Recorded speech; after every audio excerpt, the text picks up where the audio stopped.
The research station floated in silence above the frozen moon. No storms. No ships. No voices. Only cold metal and deep space. Ethan Cole stood near the main observation window, looking out at the endless white surface below. The moon had no name, only a code. It was far from trade routes, far from colonies, far from help. That was the point. The mission was simple. Stay for 3 days. Run scans. Collect data. Leave. Ethan liked simple missions. He was a human engineer, trained to work alone. Long hours never bothered him. Silence never scared him. Humans had learned to survive isolation long ago. Or so he thought. The station lights flickered once, then twice. Ethan frowned. That's strange, he said to himself. He checked his wrist screen. Power levels were stable. Oxygen was normal. Life support showed only one active life sign, his own. The station was supposed to be empty. Fully automated. No crew before him. No crew after him. Just him. A soft sound echoed behind him. Not a mechanical sound, not metal. A breath. Ethan froze. Slowly, he turned around. Nothing. The corridor behind him was empty. White walls. Clean floor. No movement. He let out a quiet breath and shook his head. Stress, he muttered. Just stress. He turned back to the window. That was when the voice spoke again. We are alone, at last.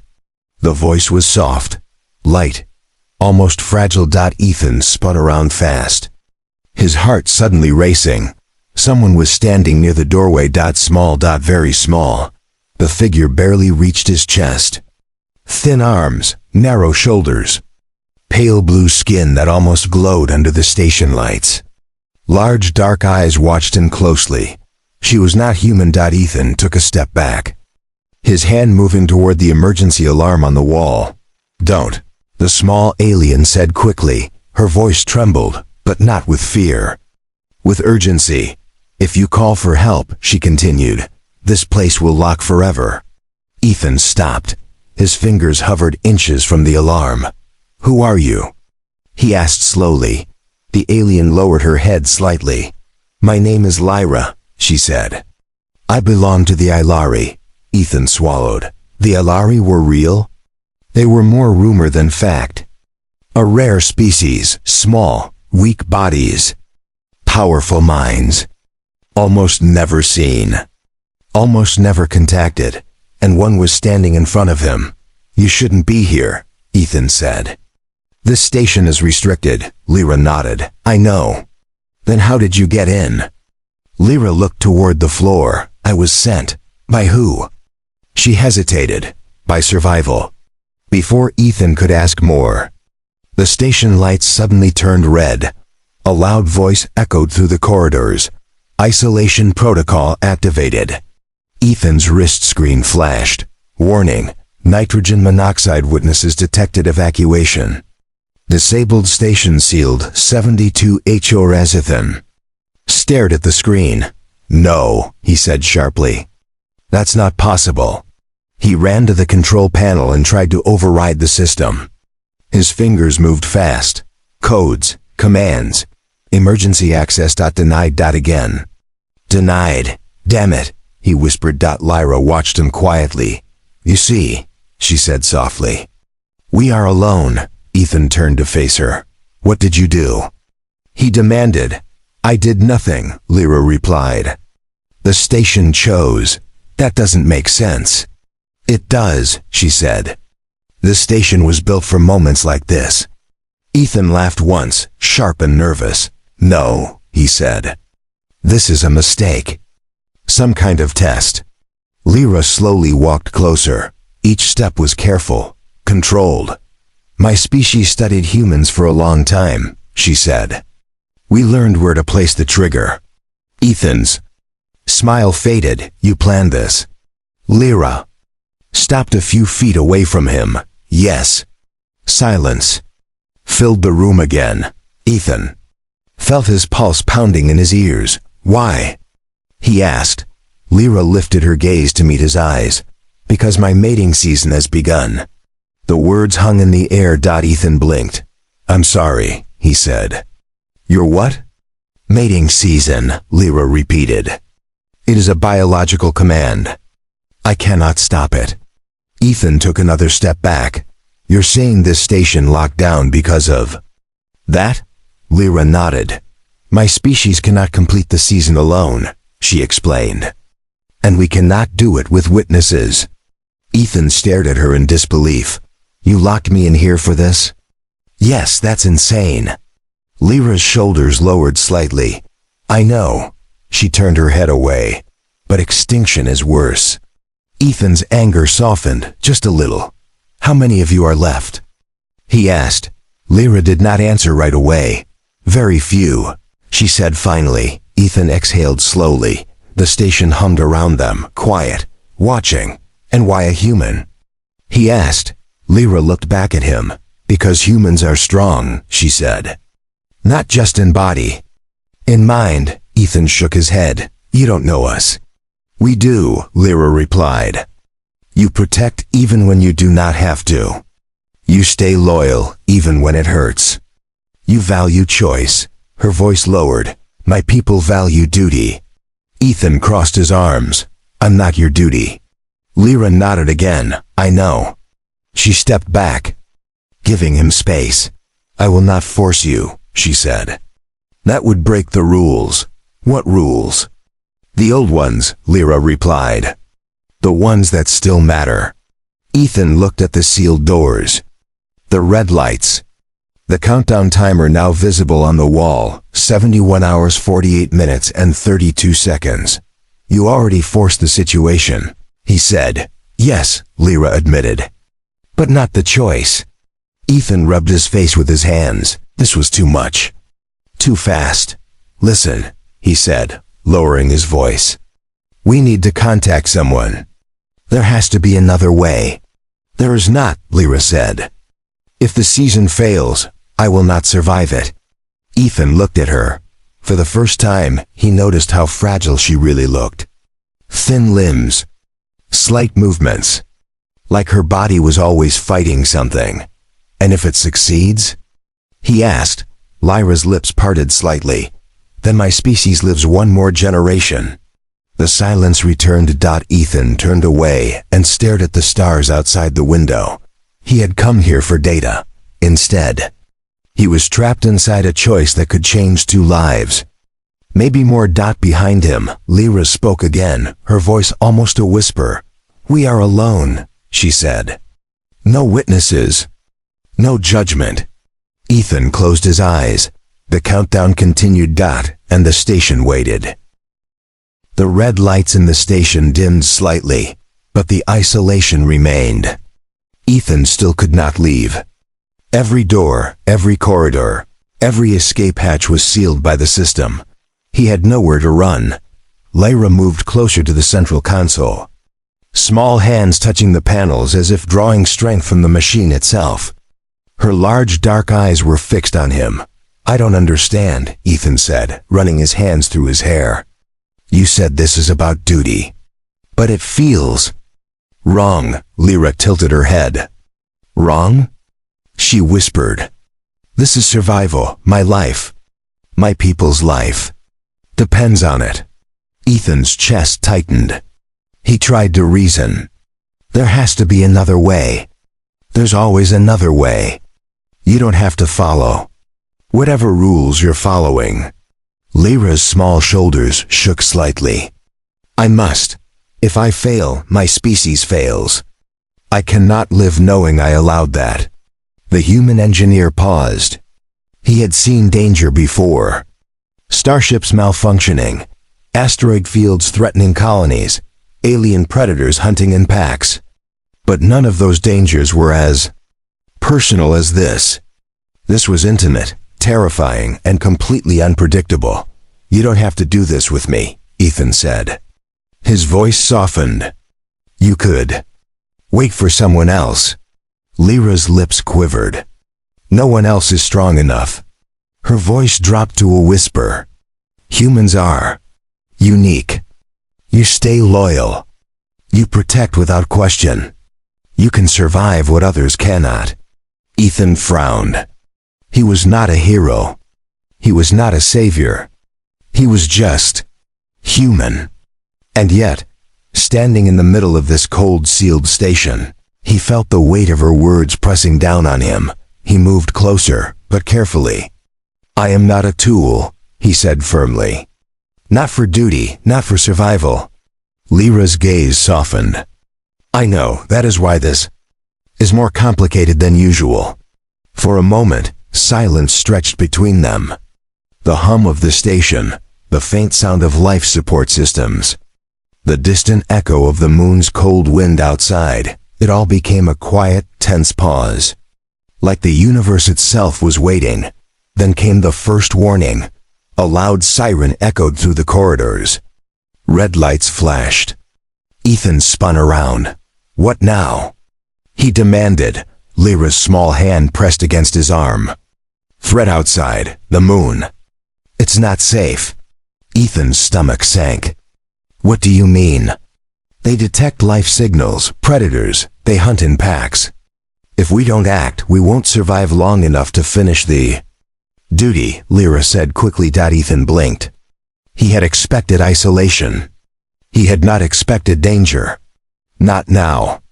Not here. He rushed to the control panel. "Shields. Can we raise the shields?" Lyra shook her head. "Partial only. Not strong enough for a long fight. You must protect me." Ethan froze. Protect her? A tiny alien? This was insane. He had survived space storms, malfunctioning airlocks, even pirates. But this was completely different. And yet, something in her voice, the calm urgency, the trust in him, made him move. He activated the shield sequence as fast as he could. Panels beeped. Warning lights flashed. The station groaned as the shields powered up. Outside the reinforced windows, shadows moved, fast, agile, alien forms, black against the moon's white surface. They were closing in. Ethan's hands shook as he grabbed one of the emergency weapons. Not to attack, but to defend. He would not let them take her, not now. Not ever. Lyra stepped back, but her eyes followed him. "Thank you," she whispered. "You stay close," Ethan said firmly. "If they get inside, I will." Lyra interrupted, her voice soft but commanding. "No noise. They hear everything." Minutes passed like hours. Ethan focused on the control panel, monitoring shield levels, scanning outside for threats. Lyra stayed near him, small but steady. He noticed how her breathing changed when he moved to adjust the shields. She was not afraid exactly, but she was aware, hyper-aware. Finally, the shadows outside paused. The predators had sensed the shield. They could not penetrate it easily. Slowly, they retreated. The sirens stopped. Red lights dimmed. Ethan slumped against the console, breathing heavily. That was close. Lyra's small hand rested lightly on his arm. "You did not protect me because you had to," she said softly. "You protected me because you wanted to." Ethan looked at her, startled. Her large dark eyes held something he could not read. Something human. Something deeper. You understand?" she asked, almost shyly. I guess," Ethan admitted. "I just did what felt right." Lyra smiled slightly. It was a tiny smile, fragile, but real. "Then maybe I can choose. Not because I must, but because I want to." Ethan's heart thumped. He could feel the weight of her words, the gravity of the moment. This was not about duty alone anymore. This was choice. And that made all the difference. For the first time, the isolation did not feel so suffocating. The station, the red lights, the countdown, all of it became a backdrop to something new. Something fragile, yet strong. Hours passed. They talked. Slowly, carefully. Lyra explained more about her species, the Alari. How small bodies contained powerful minds. How duty ruled their lives. How survival depended on perfect timing. Ethan shared stories of humanity. Stories of mistakes and victories. Stories of loyalty, courage, and the strange, stubborn way humans survived even when hope seemed lost. Lyra listened. Truly listened. And for the first time, she laughed. Small, musical, a sound that echoed lightly through the empty corridors. You humans are unusual, she said finally. You care even when you are afraid. You act even when it is dangerous. Ethan smiled wryly. We have to. It's how we survive. A silence fell. Outside, the moon's frozen surface stretched endlessly. Inside, the station felt alive. Not because of machinery. Not because of lights. Because of them. Then came a new problem. The station's air system flickered.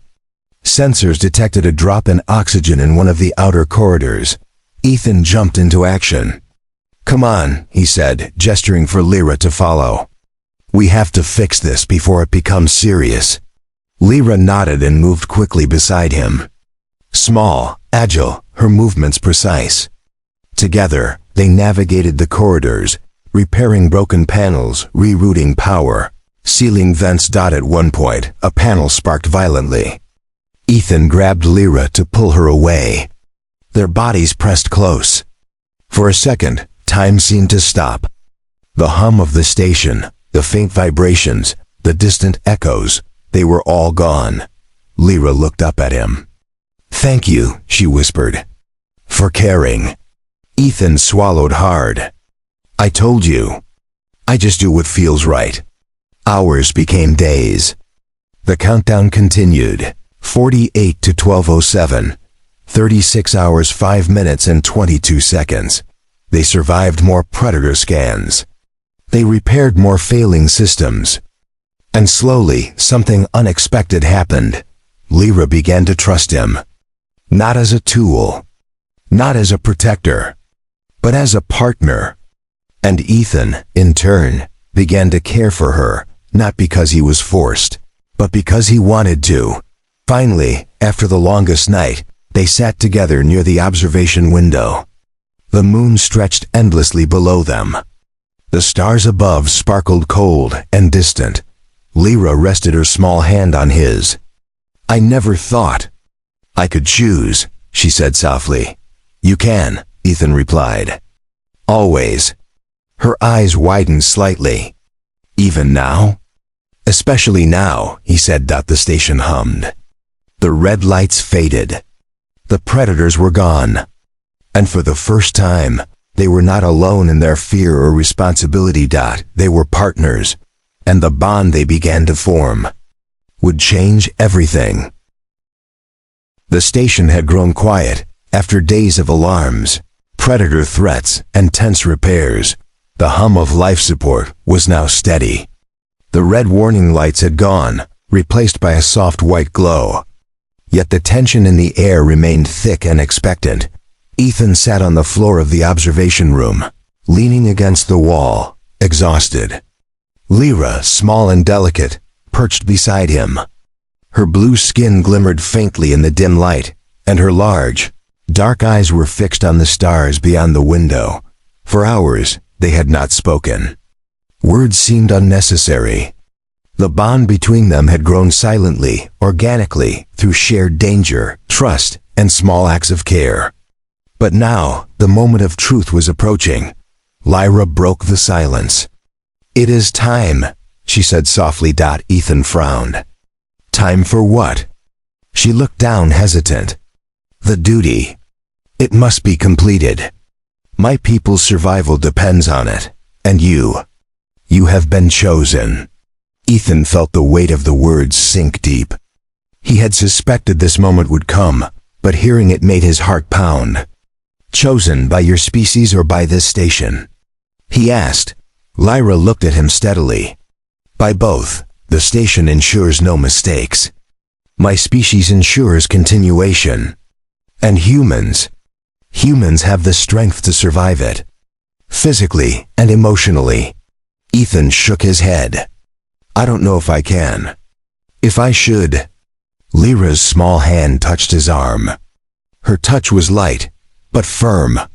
You do not have to. You can refuse. I will not force you. Ethan looked at her. Her eyes reflected trust, fear, and hope all at once. And for the first time, he understood what the Ilari had seen in humans. Choice. Humans could act not because they had to, but because they wanted to.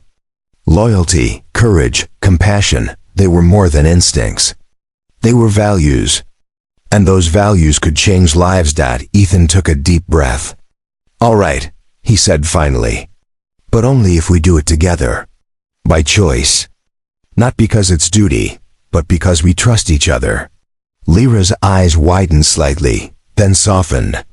Yes, together. The station lights dimmed further as an ancient system deep within the station activated. Panels glowed faintly, and a soft hum filled the corridors. Lyra's species had designed these stations long ago, embedding their survival protocols into the architecture itself.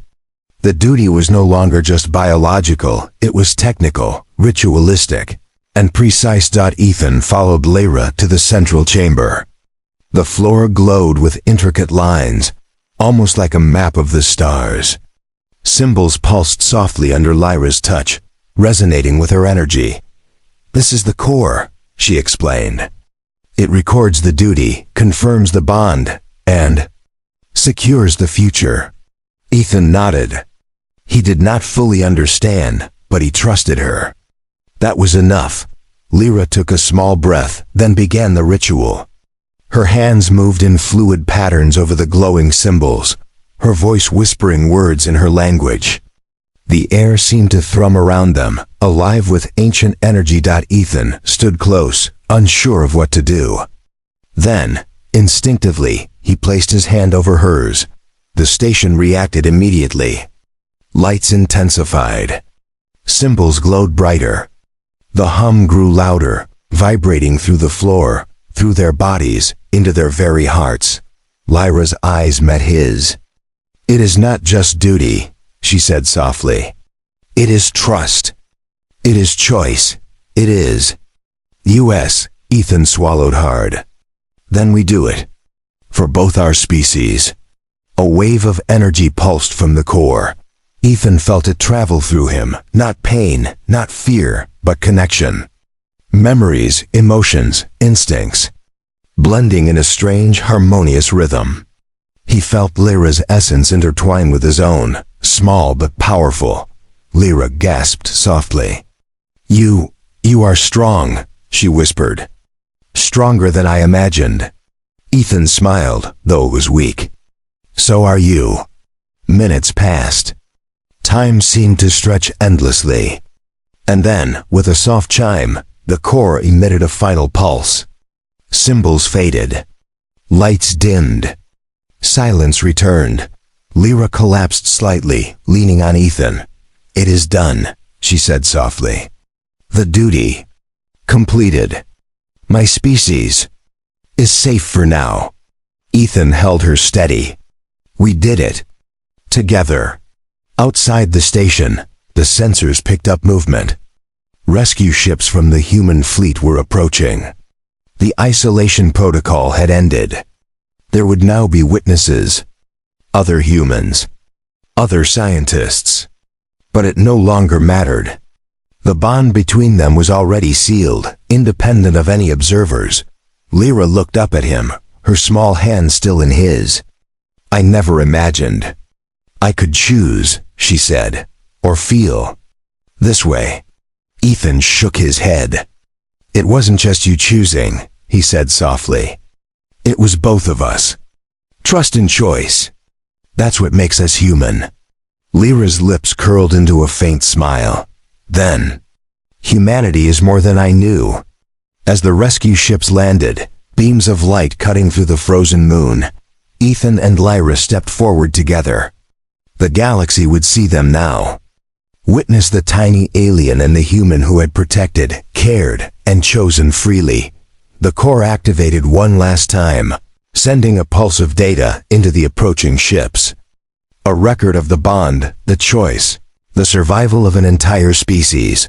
The human fleet commander's voice crackled over the com. Ethan Cole, report status. Ethan looked at Lyra. She nodded slightly, trusting him.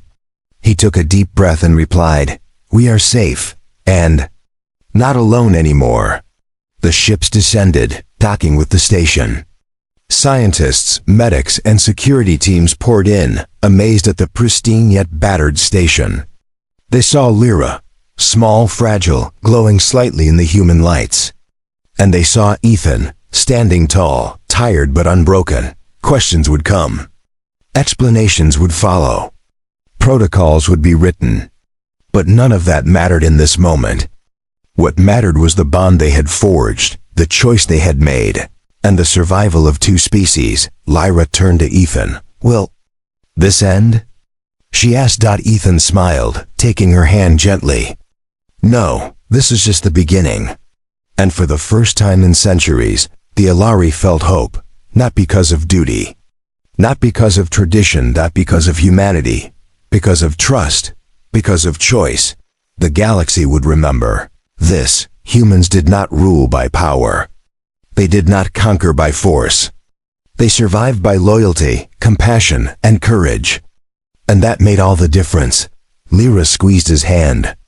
"Then, together, we can return to the stars." Ethan nodded. "Yes, together." The stars beyond the observation window stretched endlessly. The frozen moon lay silent below. But inside the station, life fragile, strong, human had one dot, and for the first time in a long time, the universe felt full of possibilities.